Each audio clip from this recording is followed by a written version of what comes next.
Gavin Newsom, the Democratic governor of California, launched his 2028 presidential bid on March 6th via, of course, a podcast.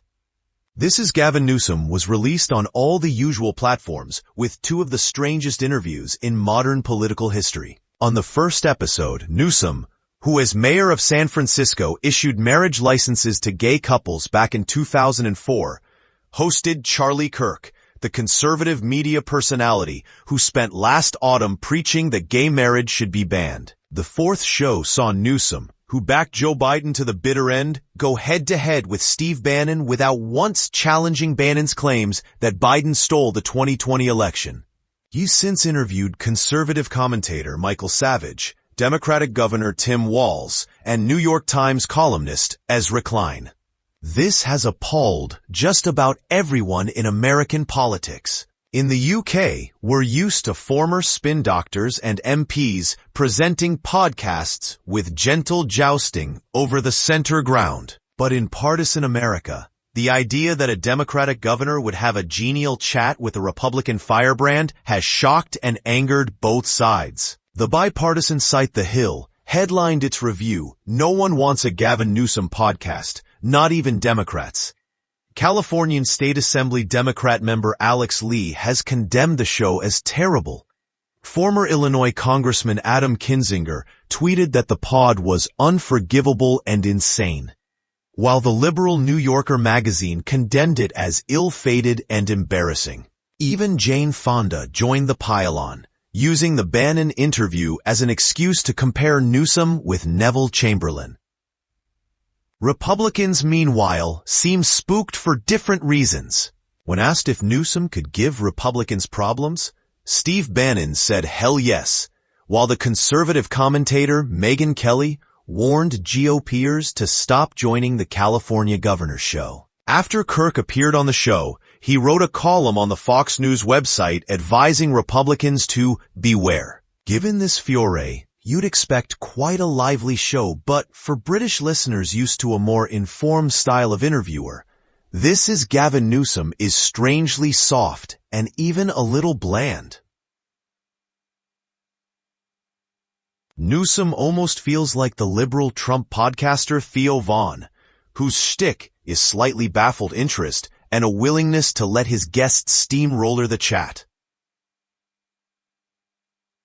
He murmurs along with his guests and asks surprisingly supportive questions. As Charlie Kirk talks about building his conservative movement turning point, Newsom chucks in the odd "love it" and laughs with a certain delight as Kirk runs through his CV.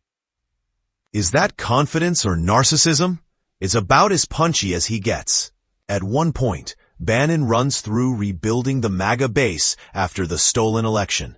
Newsom strikes back. Well, I appreciate the notion of agency. The New York Times headlined its review, "What on earth is Gavin Newsom doing?" The answer? According to Newsom, it's time to have a conversation. It's time to have honest discussions with people that agree and disagree with us.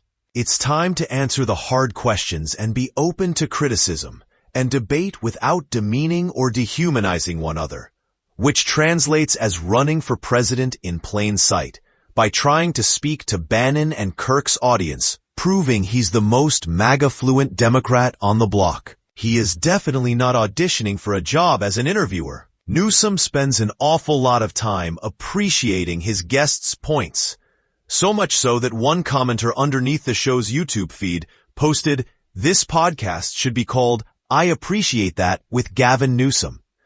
During the 2020 Democratic primaries, Rogan interviewed Tulsi Gabbard, Andrew Yang, and Bernie Sanders before coming out as a Bernie bro, at which point the liberal establishment erupted in fury and worked as hard as it could to distance Rogan from the party. The Sanders campaign must reconsider this endorsement, the Human Rights Campaign wrote at the time, after digging up transphobic and racist remarks from Rogan's past. In 2024, Harris staffers claimed she'd wanted to do Rogan, and Rogan claimed he'd wanted to interview her. But the closest she got was Howard Stern, shock jock turned centrist dad. It's unclear exactly who Newsom is aiming the podcast at. It's certainly not the Joe Rogan audience, as Newsom is not funny at all.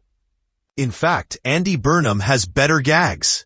His supportive murmuring feels part therapist, part suburban enthusiast. Clearly, he sounds like he's trying to explain to the Democrats why they lost. He also seems to be ingratiating himself with the MAGA movement. And in one way, he truly is bringing the country together, if the left, the right, and the center are all appalled. And yet, the political tip sheet Puck's podcast, The Powers That Be, gave him a careful thumbs up, suggesting it'll appeal to the suburban dad and mom types, the sort of moderates who want to hear things they wouldn't hear elsewhere, and to hear political opinions. Newsom has political form in the impossible and unpopular. His first elected position in San Francisco was for the city's Board of Supervisors, representing the wealthiest and most Republican districts. He introduced drug treatment programs for the homeless, which was opposed by right and left.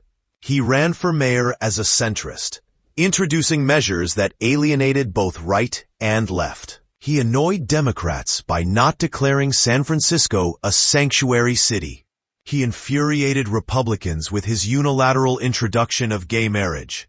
Since becoming governor, he's faced several recall petitions, again from right and left. In fact, on the face of it, his entire career has been a series of blunders and missteps. And yet, somehow, he keeps on getting elected. He's the Millwall of West Coast politics. His podcast is ridiculous.